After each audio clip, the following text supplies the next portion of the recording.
Welcome to the Curve Thought Podcast. This is episode 2. I'm Sean Rhlamfu. Okay, so in the previous episode, I had an interesting discussion with Guidance Kanime, not Gideon's. Sorry, kind of crossing wires here. But we discussed God, we touched on cosmology, sexuality, just a wide variety of topics. We didn't necessarily get agreement on all these things, but the one thing we did do was have the conversation, right? And we heard one another, even though we vehemently disagreed. And at the end of the day, our disagreement was primarily as a result of some of the biases that we went into with this conversation, right?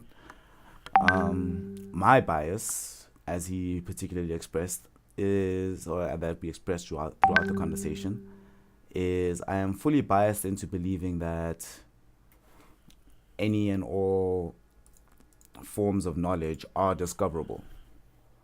Uh, how the difficulty of that discovery is something else, but I think that for the most part, when we refer to the active world, we're talking about things that can be discovered versus things that can't be discovered. And his bias was that the subjective experience is in and of itself its own form of knowledge, and that can actually tell you objective facts about reality. I disagreed because I think you have to find objective facts, and subjectivity tells you nothing about it. He went disagreed in the opposite direction, but the reason why I bring this up is because what I want to talk about right now is there are certain biases that we allow to creep into our conversation that honestly cloud our vision and disallow us from hearing what someone says, right? It is very possible for someone to say something that makes complete and total sense, but that you refuse, or that it only seems to not make sense because of your particular biases, right? And in this particular case, I woke up listening to radio, as one does in the morning, and I was listening to Eusebius' show, which is, as always, fantastic. Shout out to Eusebius Makaiser. And during the open line conversation, so there were a few callers who were relating their stories from within the colored community, specifically in Eldos, El Park. And it's been an ongoing story that I've seen Eusebius actually covering, and it's been actually incredible to see because the colored community is legitimately one of the most ignored parts, or the most left behind parts of our society, especially of the Rainbow Nation stage of our democracy.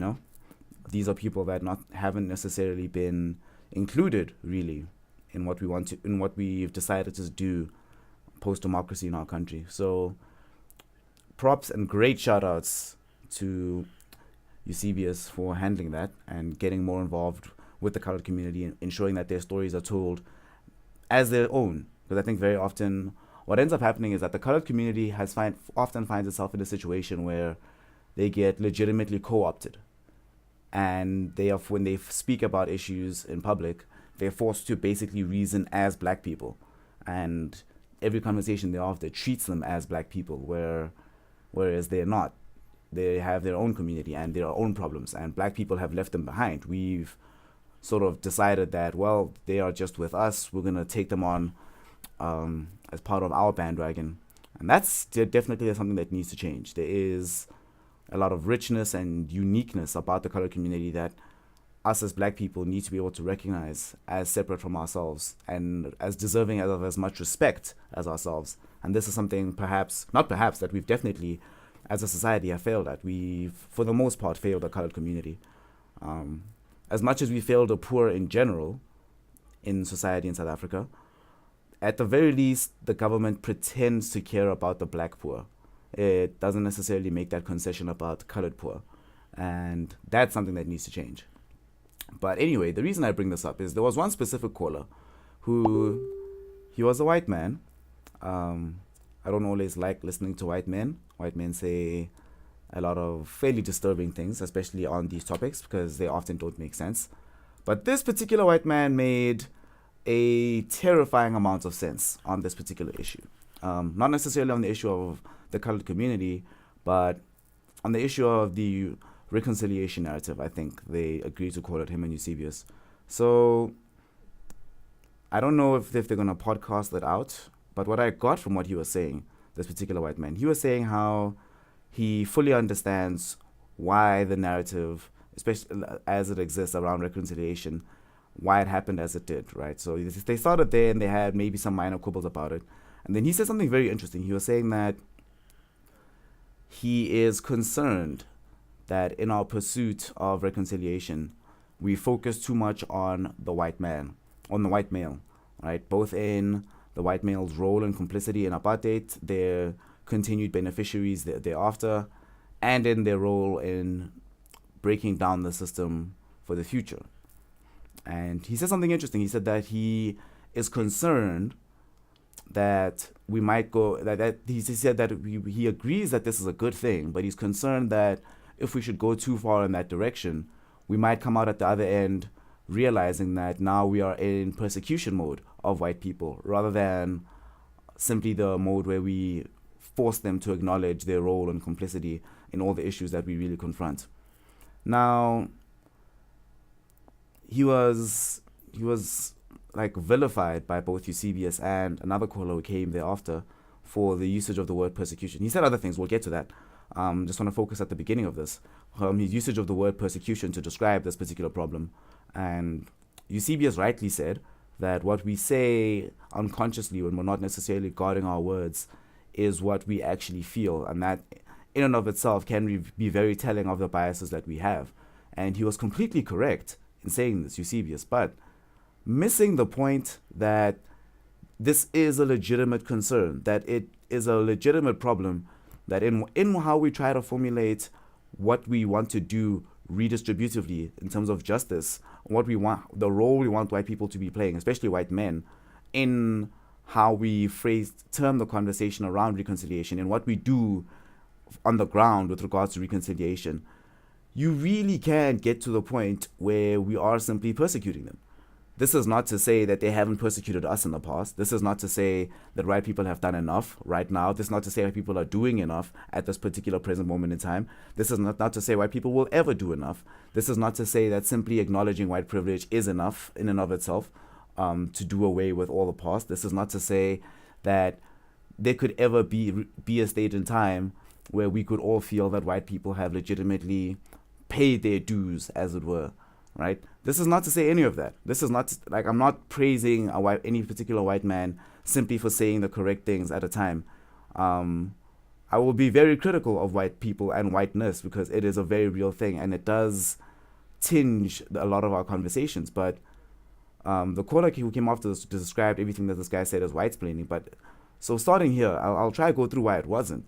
It is a fact of human psychology that if you focus on one person or one group of people or one type of person for an overly long time as an exemplifier or as the face of all your problems, even if it might be historically accurate, right? This is historically accurate, right? Men in particular are the face of black problems in Africa or in the world generally, at least in a historical sense. But to miss the fact that this could easily lead into a state where we simply persecute them, where we simply vilify them, where it is not possible for white people to even be part of the reconciliation narrative, that is true. And this is true whether or not, you don't have to agree with white people for this to be true. You don't have to even like white people for this to be true, to be able to admit that there can easily come a point where you've gone past what is reasonably expected with regards to your pursuit of justice, with regards to your pursuit of genuine reconciliation, and you venture into territory that is reserved for pure persecution. His history attests to this. We know what can happen if this is something that you do. Now, I don't think we're at that stage yet. We're pretty far from there. I do genuinely think that white people still have a lot of things to answer for that we haven't forced them to account for. But we have to be able to imagine a possible future where how the past has played out, and not that we forget it, but that we've removed the inbuilt advantages that the prior systems has given to white people, at least as much as we can. We can easily imagine a future where, as much as possible, we've leveled the playing field. White privilege will probably still exist, There will still be things that they can do probably that black people wouldn't be able to do naturally. But in as far as much as can reasonably be expected of us as a society, we'll have done our duty and done our part. Now, at that point, when that day does come, the question becomes, will we stop focusing on the white males? And I think the thing that Derek was trying to say is that if we continue framing the conversation, if we don't talk about that fact, right? If we don't talk about what will we do with white people next, if we don't talk about the fact of what happens when we've done what we're trying to do, let's say either white people leave the country or they all get involved full tilt into the project of reconciliation, or they do nothing. Either way, when we accomplish what we're trying to accomplish, at the end of it, it's not like white people will no longer exist. They'll still be here. They'll still be around. Even if we boot them from the country, they'll still exist in the world. They'll still have to interact with us in our businesses. They'll still be people online. They'll still be a part of just the fabric of society that we as South Africans will be, simply by proxy of being connected to the global world, we will know that they are a feature in our lives. And what will we do with them then? Do we honestly believe that the way we're treating them right now, in terms of how we phrase our conversations around white people, do we honestly believe that at that stage we'll stop and everything will be cool? Do we honestly believe that future generations of white people will feel as part of the society that we're trying to build as we would hope everybody else feels? Do we honestly believe that? And I don't think that's necessarily accurate given how the conversations are around whiteness and around white people. This is not to say whiteness is a bad thing. Like, discussing whiteness is a bad thing. Again, I am fully on board with the things that need to happen with I hesitate to use the word roasting, but the incision into whiteness on a personal psychological level for all humans, for all South Africans, does need to happen, especially for white people, and their account and humility before the rest of us when they account for the sins of their forefathers and their continued benefit for the sins of their forefathers is something that obviously needs to happen. It's something that obviously has not been done enough, that needs to be done in greater proportion than it is being done now. But there is a legitimate danger of us going too far in the opposite direction, and then at a point, the thing that a lot of white people say right now, which is honestly bullshit, where people say, I wasn't there, I'm being persecuted for the sins of my fathers, yada yada yada yada yada. Well, obviously we all know that every white person alive today is still a beneficiary of prior racism, but we have to be able to imagine that this is not how we want society to be forever. Simply because the world is this way right now, there has to come up, we cannot be going into this project of trying to actually build a better future if we don't believe that future can be built, if we don't believe whiteness can be dismantled, if we don't believe that white privilege can be brought low, if we don't believe that we can, in some sense, uplift the rest of our community to the point where the inbuilt advantages of being white no longer seem to materially matter. If you honestly don't believe that that's ever possible, then what's the point? Why are we doing any of this right now? But if you do believe it is possible, then you also have to be able to ask yourself, at what point will white people have done enough? At what point will whiteness be brought low enough that it no longer seems to matter? I'm not saying this is something that's going to be achieved in a or two or three or four generations, but I'm saying that this is something that should be achievable, that should be doable, should be accomplishable. And when we get there, will we stop focusing on white men? And I don't think so. I'm not sure, given how acrimonious the space is right now around white people. And the next thing that the guy said that I found to be interesting is he said that he said something that's like kind of tilting actually. He said that if we were to redistribution of land is necessary, but if we were to do it all overnight, we would go hungry. And for obvious reasons, CBS disagreed with him on that. But I don't think you can factually say he's incorrect.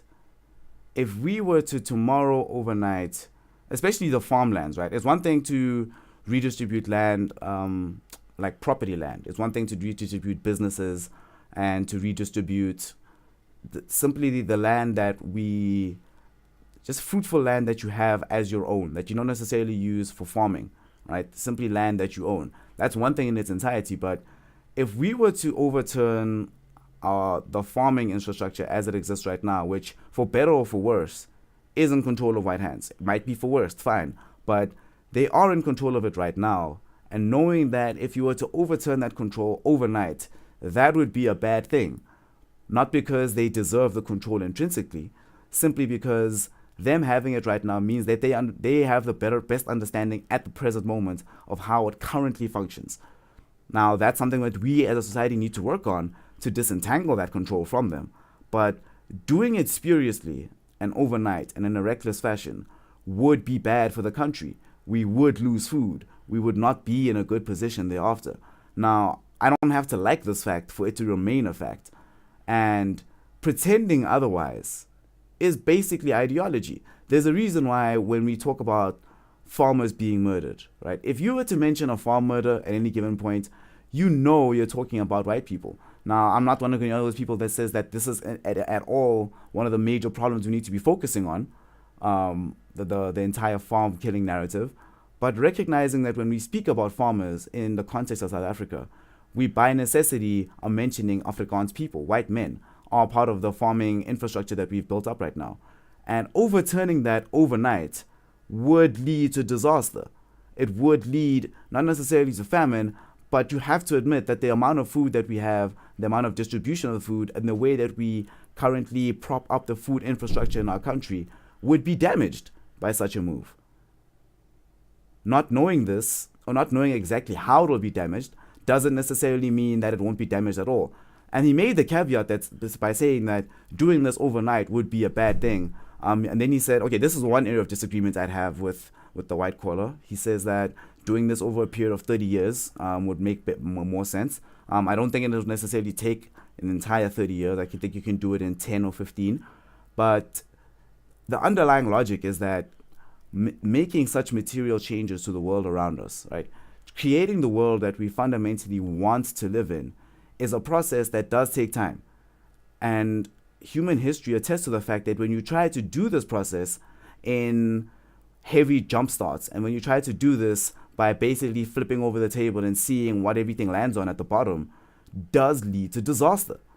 It does lead to a problematic situation. It does lead into a situation whereby nobody really knows what's going on, and everyone's basically flying by the seat of their pants, trying to construct and understand at the same time, which doesn't seem to make sense to me. I feel like you need to be able to understand first and then construct, which is the way we've been doing it so far, which has been going mixed results, admittedly, but understanding does have to precede what we do materially. Eusebius did make the one point that there is basically a limit to reconciliation. So I think ideally the idea of reconciliation is we want to be able to all try and understand each other to the degree where we can then start to make changes collectively as a society. We can all understand what we want society to look like when we're done. As difficult as the process of being done would look like, or the process of getting to that end goal would look like, the base agreement of the fact that we want this project to be undertaken is something that needs to happen. And Eusebius did definitely mention the correct point that doing that reconciliation and the understanding process without changing the material conditions which allowed for the problems to exist in the first place is just a ticking time bomb. It's going to lead to disaster. It's going to just completely screw things up at the outward process. And I agree with him. That is entirely true. That part of the problem is that we waited so long to actually start addressing the land question. It took us 20 years before we even started really considering this beyond a mere conceptual level, because we spent so much time on reconciliation. That brings us to the one other thing that the dude said that actually made sense from a white person. He said that it probably would have been better overall if we were simply concerned with redistributive justice.